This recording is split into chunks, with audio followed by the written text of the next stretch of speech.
मुंबई पोलिसांकडून तयारी सुरू करण्यात आली आहे।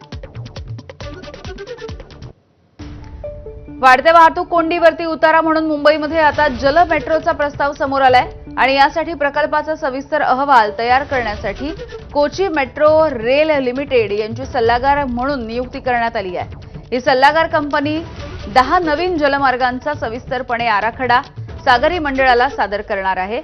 हा आराखडा आता अंतिम टप्प्यात आहे। ऑगस्ट 2025 मध्ये सादर करण्यात आलेल्या अहवालामध्ये 21 ठिकाणांची निवड करण्यात आली आहे। 10 नवीन जलमार्ग प्रस्तावित आहेत। मुंबईसह नवी मुंबई, ठाणे, कल्याण, वसई आणि मीरा भाईंदर या परिसरामधल्या जलमार्गांचा वापर करून प्रवासी जलवाहतूक सुरू करण्याचा आराखडा यामध्ये आहे।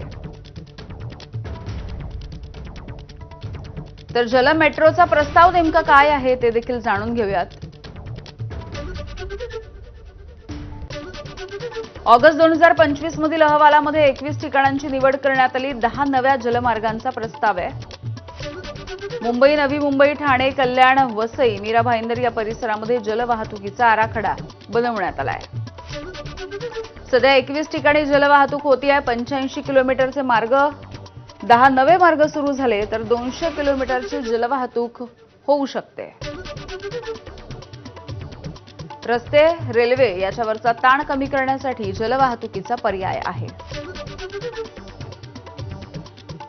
सागरमाला 2.0 च्या अंतर्गत 60% केंद्र सरकार, 40% राज्य सरकार यांच्या निधीमधून हा प्रकल्प राबवला जातो।